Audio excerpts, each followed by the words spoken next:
बे कुइसनाव मा होनदोंनाय जुदि 7a equal to 6b equal to 12c जायो अब्ला a ratio b ratio c नि माना बेसेबां जागोन जों बेखौ दिहुननांगौ। होमबा जोंहा मा दिहुननांगौ a ratio b ratio c। होमबा बे a नि जायगायाव मा फैगोन जों बेखौ मारै दिहुनगोन नाय a निखौ दिहुननांगौ नालाय जों ओंखायनो नैबे a निखौ लानाङा जोङो होमबा b आरो c जों मा नाम्बार दं जों बेखौ a नि जायगायाव लिरगोन। होमबा मा नाम्बार दं 6 दं 6 इनटु आरो मा दंबावो c जों 12 दं 12 रेशियो दं रेशियो b निखौ दिहुननांगौ नालाय ओंखायनो जों नैबे b निखौ लाला। होमबा a आरो c निखौ लागोन। होमबा a जों मा दङ 7 दं इनटु b निखौ दिहुनदों नालाय ओंखायनो जों b निखौ लाला जों c निखौ लानोसै। होमबा c जों मा दङ 12 दङ रेशियो c निखौ दिहुननांगौ नालाय जों c निखौ लाला। होमबा a जों मा दङ 7 इनटु b जों मा दङ 6। दानिया बे नाम्बारफोरा दानजागोन नामा जों बेखौ नायनांगौ। होमबा नायोबा नुगोन जोङो बे 6 जों दानजागोन। होमबा 6 जों बेखौ दानोबा 2 6 आरो माजोंबा दानजाबावगौ नामा दानजाला। होमबा बे बेसेबां फैगोन 12 रेशियो बे बेसेबां फैगोन 14 बे बेसेबां फैगोन 7।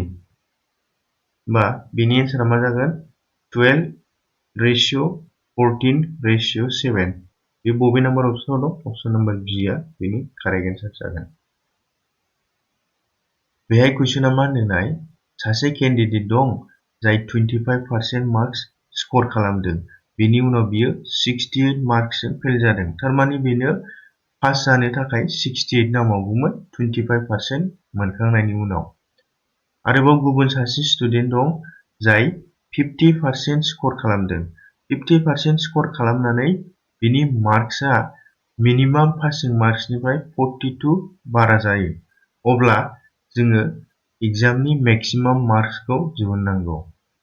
बेबायदि कुइसनखौ साननो थाखाय जोङो मा खालामनांगौ इकुवेशन दानांगौ। पासिं मार्कखौ बेस खालामनानै इकुवेशन बानायनांगौ। होमबा नायदो जों इकुवेशन बानायसै।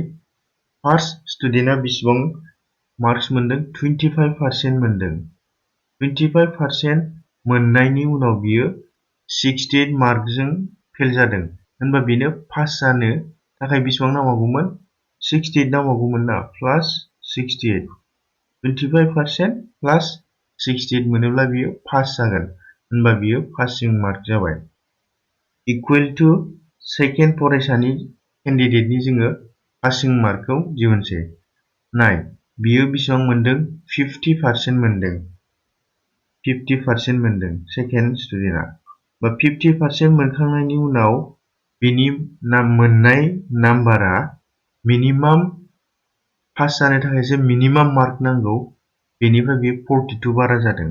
बा 42 बारा जादों नालाय जोङो 42 खौ माइनास खालामगोन अब्ला बियो मा जागोन मिनिमाम पासिं मार्क जागोन एग्जामनि मिनिमाम पासिं मार्क। होमबा जों बेखौ सल्भ खालामसै। सल्भ खालामोबा नैबे 25 खौ ओरै लांसै। होमबा 50% माइनास 25%। बेनि उनाव बे 42 खौ ओरै लाबोनोसै। होमबा मा जागोन बियो 68 प्लास 42।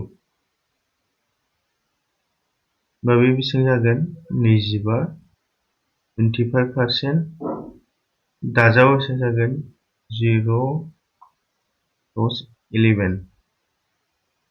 एग्जामा बेसेबांनि जायो गासिबो एग्जामानो 100%नि जायोना। होमबा जोङो 25% मोनबाय। होमबा एग्जामा 100% जायो नालाय जोङो नैबे 25 खौ 4 जों सानजाबसै। 25 खौ जुदि 4 जों सानजाबोबा मा 100% जागोन ना। होमबा 4 जों सानजाबोबा 100% जागोन।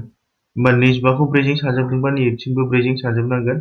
होमबा बेखौ 4 जों सानजाबोबा बेसेबां जागोन 4 4 0 जागोन। होमबा एग्जामनि मेक्सिमाम मार्क्सआ बेसेबां जागोन 440। होमबा बे बबे नाम्बार अपसनाव दं नायदो, अपसन नाम्बार बि आव दं, अपसन नाम्बार बि आ बिनि कारेक्ट एन्सार जागोन।